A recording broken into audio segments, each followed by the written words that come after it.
নমস্কার বন্ধুরা, আশা করি আপনারা সবাই ভালো আছেন। আমাদের কাছে বেশ কিছু প্রশ্ন এসে যায়। বেশ কিছুজন প্রশ্ন করে, আমরা সরকারি চাকরি করি, আমরা কি শেয়ার বাজারে ইনভেস্ট করতে পারবো? আমরা যদি শেয়ার বাজারে ইনভেস্ট করতে পারি, কত টাকা ইনভেস্ট করব? আমরা শেয়ারে ট্রেডিং করতে পারবো কি না? এবং না যদি ট্রেডিং করতে পারি, কেন আমরা ট্রেডিং করতে পারবো না? আজকের আমি এই ভিডিওতে আলোচনা করব, আপনি সরকারি চাকরি করেন, আপনি শেয়ার বাজারে ট্রেডিং করতে পারবেন কি না? শেয়ার অথবা মিউচুয়াল ফান্ড, আপনি এই সমস্ত বিষয়ে আপনার ট্রেডিং করতে পারবেন কি না, এটা নিয়ে আলোচনা করা। ইন্ডিয়ান সার্ভিস অ্যাক্টে সেকশন 16 বলা রয়েছে যে স্পেকুলেশনটা কি? আপনি যদি কোনো সরকারি চাকরি করে থাকেন, তাহলে কিন্তু আপনি পার্ট টাইম অথবা কাজের ফাঁকে আপনি কোনো শেয়ার বাজারে ট্রেডিং করতে পারবেন না। আপনি বলবেন যে কেন পারবো না, আমি কি তাহলে ইনভেস্ট করব না? হ্যাঁ, আপনি ইনভেস্ট করবেন। ইনভেস্ট করার সময় আপনাকে কতগুলো জিনিসের উপরে নির্ভর করতে হবে। ইনভেস্ট আলাদা আর ট্রেডিং আলাদা।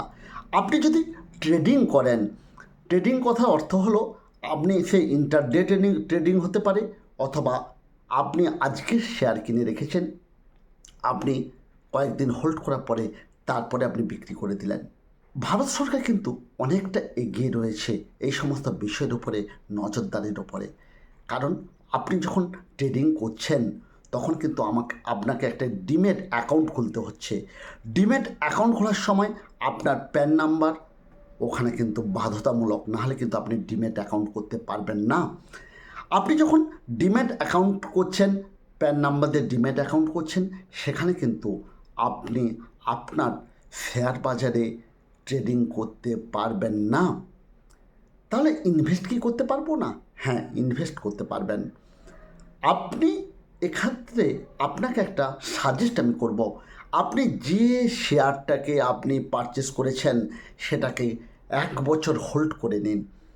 1 বছর হোল্ড করার পরে ওটা তখন কিন্তু আপনি যদি বিক্রি করেন, তাহলে কিন্তু আপনার শেয়ারটা তখন কিন্তু ট্রেডিং হচ্ছে না, ওটা তখন আপনার ইনভেস্ট হয়ে যাচ্ছে। কারণ ট্রেডিং বলতে হচ্ছে আপনি শর্ট টার্ম, অর্থাৎ যেদিন কিনেছেন সেদিন বিক্রি করতে পারছেন, অথবা 1 বছরের মধ্যে যদি আপনি বিক্রি করেন, সেটাকে ট্রেডিং বলা হবে। এক্ষেত্রে আপনারা হয়তো ভেবে রেখেছেন যে আমি হয়তো ট্রেডিং করব না, আমি কিন্তু আমার মিসেসের বা আমার নিয়ারেস্ট যে আত্মীয় রয়েছে, হতে পারে আপনার মিসেস, হতে পারে আপনার ছেলে মেয়ে, তাদের নামে আপনি ডিম্যাট অ্যাকাউন্ট খুলেছেন। তাদের মাধ্যমে ডিম্যাট অ্যাকাউন্ট খোলার পরে তাদের ডিম্যাট অ্যাকাউন্ট দিয়ে আপনি ট্রেডিং করছেন ইন্টারডে অথবা শর্ট টার্মে, সেক্ষেত্রেও কিন্তু বলা হয়েছে আপনি তাও করতে পারবেন না। কারণ আপনাকে প্রমাণ করতে হবে আপনার মিসেস বা আপনার ছেলেমেয়ের যে ইনকাম হয়েছে, কোন ইনকামের মাধ্যমে আপনি শেয়ারটাকে ট্রেডিং করছেন, সেটাকে কিন্তু আপনাকে উল্লেখ করতে হবে। আপনাকে কিন্তু প্রমাণ করতে হবে যে টাকাটা আপনি ইনভেস্ট করছেন না, অথবা আপনার অ্যাকাউন্ট থেকে ওই অ্যাকাউন্টে গিয়ে আপনার ছেলে অথবা মেয়ে অথবা স্পাউসের অ্যাকাউন্টে আপনার অ্যাকাউন্ট থেকে টাকা যাচ্ছে না। ওই টাকাটি সম্পূর্ণভাবে যার অ্যাকাউন্টে গেছে, তিনার সোর্স অফ ইনকাম রয়েছে, সেই ইনকাম থেকে তিনি ট্রেডিং করছেন, সেটা হলে কিন্তু সম্ভব, না হলে কিন্তু আপনি করতে পারবেন না। এক্ষেত্রে আরেকটি কথা বলা যায়, আপনি ভাবলেন যে আপনার নিজ স্পাউস নয়, অথচ আপনি কাউকে অথরাইজেশন দিয়ে রেখেছেন, সে হয়তো আপনার ট্রেডিং করছে। সেক্ষেত্রে কিন্তু একই নিয়ম বলবৎ হবে, একই নিয়ম কার্যকর হবে যে আপনি আপনার শেয়ারের যে টাকাটা ইনভেস্ট করছেন, আপনার অ্যাকাউন্ট থেকে যাচ্ছে না, বা আপনি কোনোভাবে কাউকে অথরাইজেশন দিয়ে আপনি বিজনেস করতে পারছেন না, ট্রেডিং করতে পারছেন না, এটা কিন্তু আপনাকে প্রমাণ করতে হবে। না হলে কিন্তু আপনার ভবিষ্যতে অসুবিধার সম্মুখীন হতে পারে। কারণ এই নিয়ে যদি কোনো কারণে কেস কাছারি হয়ে থাকে, তাহলে জাজের উপরে নির্ভর করতে হবে তিনি কোন বিষয়ের উপরে নির্ভর করে আপনার ইনকাম থেকে যাচ্ছে না এটা প্রমাণ আপনাকে করতে হবে, এবং জাজ সেটা যদি মেনে নেয় তাহলে কিন্তু আপনি পারবেন। ক্ষেত্রে অনেক আইনের জটিলতা থেকে যাচ্ছে। আবার বলা যাচ্ছে আপনি শেয়ার বাজারে ইনভেস্ট করছেন, শেয়ার বাজারে ইনভেস্ট করার সময় আপনাকে কিভাবে ইনভেস্ট করছেন না, আপনার ইনকামের 50% আপনি শেয়ার বাজারে ইনভেস্ট করতে পারেন। ধরে নিচ্ছি, একটা উদাহরণ দিয়ে বলা যাক, ধরে নিচ্ছি আপনি মান্থলি স্যালারি পান 30,000 টাকা।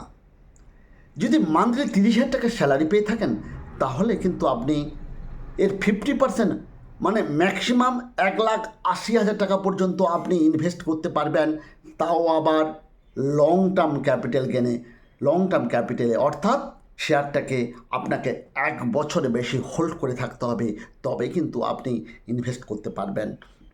না যদি আপনি যে স্যালারিটা পাচ্ছেন তার 50% বেশি যদি আপনি ইনভেস্ট করে থাকেন তাহলে কিন্তু আপনাকে সমস্যার সম্মুখীন হতে হবে। এটা কিন্তু আপনাকে ভেবেচিন্তে কাজ করতে হবে, আপনাকে সমস্ত নিয়মকানুন মেনে ইনভেস্ট করতে হবে। কারণ এখনকার যা নিয়ম এসে গেছে, আপনার প্যানের মাধ্যমে সরাসরি কিন্তু ইনকাম ট্যাক্স কিংবা আদার্স ডিপার্টমেন্ট কিন্তু ট্যাগ করে নিচ্ছে আপনার কত টাকা ইনভেস্ট করছেন এবং স্যালারি কত টাকা পাচ্ছেন। আপনার এআই সে কিন্তু সমস্ত কিছু রিফ্লেক্ট করছে। এআই সে যখন দেখবেন সেখানে কিন্তু আপনি কত টাকা স্যালারি কোন ডিপার্টমেন্ট থেকে পেয়েছেন সে টাকাটা যেমন দেখিয়ে দিচ্ছে, আপনি কোথায় ইনভেস্ট করেছেন বা কোন অ্যাকাউন্টে আপনি ট্রান্সফার করেছেন সেখানে কিন্তু পরিষ্কারভাবে দেখিয়ে দেবে। আপনার কিন্তু এই বাইন্ডিংসগুলোকে মেনে চলতে হবে, নাহলে কিন্তু আগামী দিনে আপনার সমস্যার সম্মুখীন হতে হবে। আগামী দিনে পরপর ইনকাম ট্যাক্স কিংবা আদার্সে অনেক জটিলতা আসছে, জটিলতা কিন্তু সরাসরি দেখতে পেয়ে যাচ্ছে, যেটা আগে দেখতে পেত না, ইনকাম ট্যাক্স ডিপার্টমেন্ট দেখতে পেত না। হয়তো মনে করেছেন যে আমি ডিম্যাট অ্যাকাউন্ট খুলেছি, আমি আদার্স একটা প্যান নাম্বার দিয়ে আমি ডিম্যাট অ্যাকাউন্ট খুলেছি, সেক্ষেত্রে বলা যায় যে আপনি সেই রকমও করতে পারবেন না।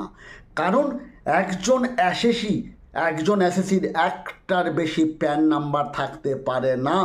একটার বেশি প্যান নাম্বার থাকলে আপনাকে কিন্তু পেনাল্টি করা হবে।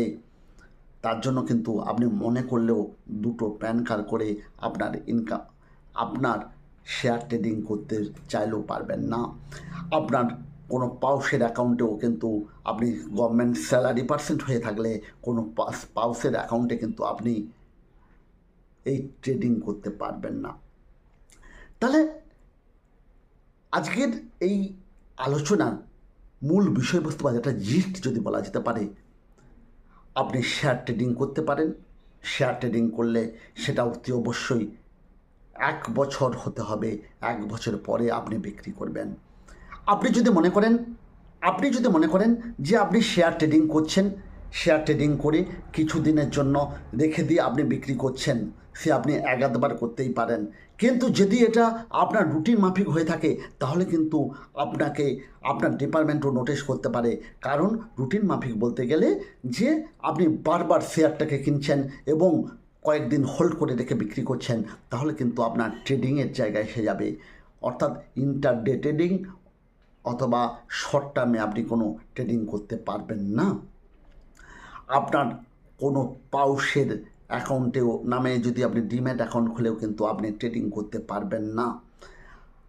আপনি যে স্যালারি পান তার 50% আপনি ইনভেস্ট করতে পারেন শেয়ার কিংবা কোনো মিউচুয়াল ফান্ড এইরকম জায়গায় ইনভেস্ট করতে পারেন। আপনি সরকারি চাকরি করেও আপনি কিভাবে ইনভেস্ট করবেন সে নিয়ে আলোচনা করলাম।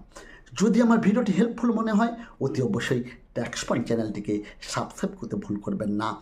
আপনার সাবস্ক্রাইব করলে পরবর্তীকালে নতুন নতুন ভিডিও সবার আগে আপনি পেয়ে যাবেন। দেখা হচ্ছে পরবর্তীকালে নতুন ভিডিওতে। বাই, নমস্কার।